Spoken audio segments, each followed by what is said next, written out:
Kabupaten Garut berada pada ketinggian 717 meter dpl. Dikelilingi oleh Gunung Karacak, Gunung Cikuray, Gunung Papandayan, dan Gunung Guntur. Gunung Guntur dengan segudang misteri keangkerannya tidak luput dari sejarah Garut. Bahkan nama Gunung Guntur ternyata diawali dari fakta sejarah sebuah kerajaan bernama Timbanganten. Menurut naskah Babat Cimanganten dari desa Cikedokan, Kecamatan Bayongbong yang ditulis dalam Arab Pegon menceritakan, sebelum Ranggalawe menjadi raja, yang memegang kerajaan Timanganten adalah ayahnya Rangga Raksanagara dalam Pasehan. Beliau mempunyai dua putra, yang besar bernama Ratna Inten Dewata, adiknya Rama Dewa atau dikenal Ranggalawe. Dalam suatu pertemuan beliau membuat wasiat bahwa beliau melimpahkan kerajaan ke anaknya yang paling besar, yaitu Ratna Inten Dewata. Hal ini sudah menjadi tradisi yang turun-temurun. Tetapi dengan penuh pengertian Putri Inten menolak. Pendeknya sang putri tidak ada keinginan menjadi pemegang pemerintahan. Selanjutnya dalam Pasehan menyerahkan kerajaan ke Ranggalawe. Selang beberapa tahun kemudian, Ratu Inten Dewata berangkat ke Gunung Kutu yang sekarang disebut Gunung Guntur, ditemani oleh Ki Rambut Putih. Bertahun-tahun tinggal di suatu tempat yang terkenal dengan babakan Gunung Putri. Suatu saat, kerajaan Timbanganten mengalami bencana kemarau panjang bertahun-tahun. Ada usul dari para pembesar kerajaan supaya membuat bendungan air. Sumber airnya mengambil atau membobol tempat tinggal putri yang berbentuk padepokan Ratu Inten Dewata. Dengan tidak memikirkan bagaimana perasaan kakaknya, Ranggalawe menyetujui untuk membongkar kediaman putri. Kemudian dibongkar, dijadikan bendungan tanpa meminta izin kepada yang punya. Tentu saja Ratna Intan sangat marah. Mendadak bumi bergoncang. Gunung Kutu sepertinya bergemuruh. Kilat menyambar-nyambar. Ranggalawe baru sadar bahwa kejadian tersebut adalah kemarahan dari Hyang Widiwisesa. Kemudian dia mencari kakaknya untuk meminta maaf. Dia bersimpuh di kakinya sambil minta maaf. Karena letusan gunung tersebut menyerupai guntur, maka gunung tersebut dinamakan Gunung Guntur sampai sekarang. Menurut data statistik, 67% pendaki hilang karena human error. 32% pendaki hilang karena cuaca buruk, dan kurang dari 1% pendaki hilang karena kejadian metafisika, walaupun jumlah penyebabnya hanya 1%. Namun pada kenyataan pendaki hilang karena kejadian metafisika sangat erat kaitannya dengan keberadaan alam gaib di sekitar gunung tersebut. Yang dianggap paling menonjol eksistensi keberadaan alam gaib di sekitar Gunung Guntur adalah kasus hilangnya seorang pendaki bernama Muhammad Gibran Ar-Rasyid yang berusia 14 tahun. 5 hari dinyatakan hilang dan kembali dalam keadaan sehat walafiat. Tentu saja hal ini memaksa daya nalar kita untuk membaca keberadaan alam gaib.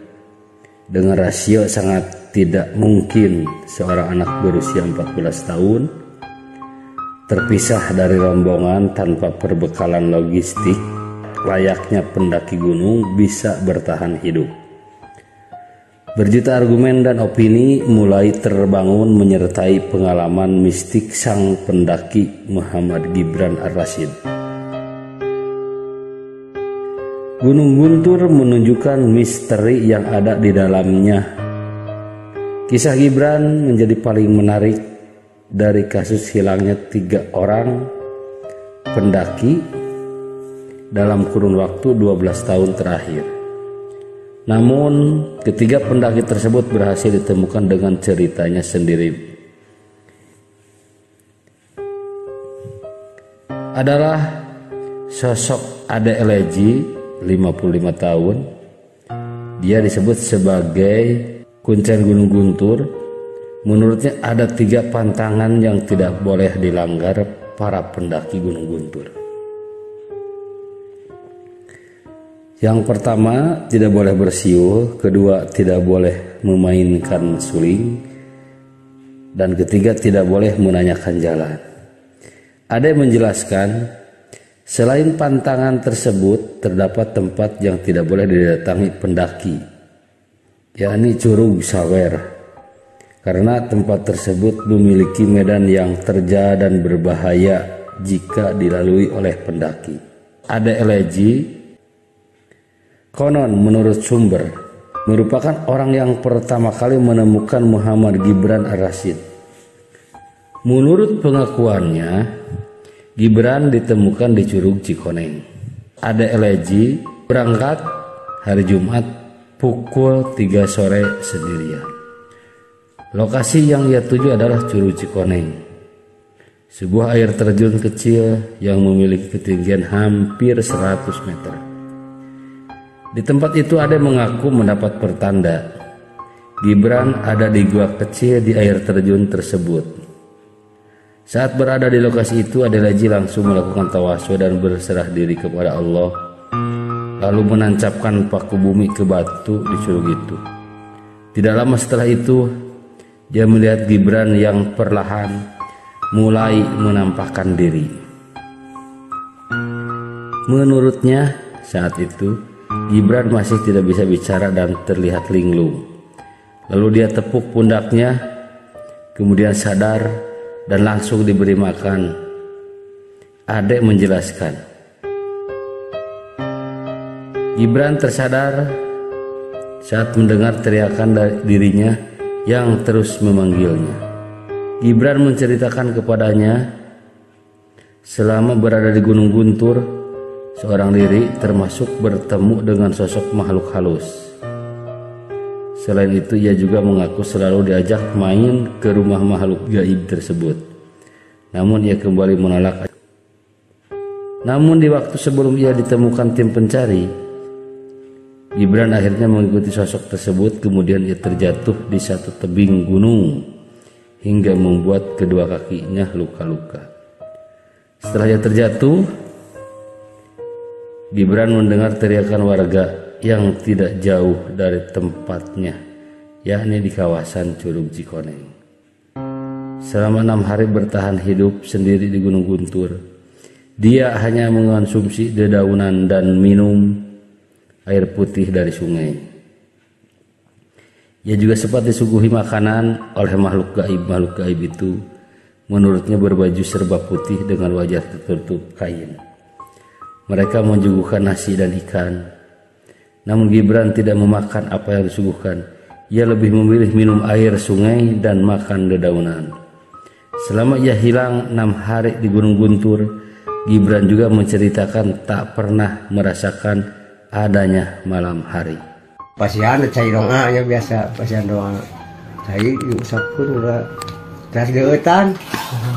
Tas geeutan. Alhamdulillah murang kali ditepak punduk teh. Emut gitu. Alhamdulillah emut. Terus di pasian tuang kalau gitu. Di pasian tuang ada lumayan, ada jag-jag biasa nyari ya. Gibran jeung saha cing teh aya di dieu. Gabi itu senapa anu nyandak kompatan ke puncak, simurang kali ke puncak nah abi aya di dieu senapa Etep ketinggiannya 100 meter. Seperti skieunya murangkali yang sok aya di masjid daya kujin dia jin kafir. Iya. Kadang-kadang dia pasti ngejerok kokol gitu nya buat gitu. Tadina ditinggal ku abdi tina tempat ngacamp, ieu murangkali anu sanesna mararotah. Ka itu ka dieu tina tenda ieu nepi kana bandera ku abdi ditinggal ku kana batin nya. Mohon. Ka itu ka dieu ieu murangkali bari mararotah tah si Brana cari kira tenda. Cari kira tenda teh eta nu cacingan anu jadi kosong Kosong gitu. Langsung las di canak gitu.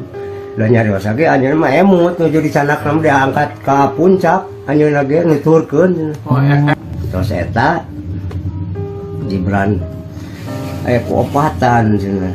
Opa abdi teh di canak ka luhur ke puncak. Mohon. Ngawitan nah bet aya di dieu cenah abdi teh. Douglas cenah di aya ieu siapa teh ya. Wong ni siang perasaan teh kitu cenah teh nya cing di negara Siluman mah kitu. Ayeuna 5 dinten nyangka mah sadinten cing anger.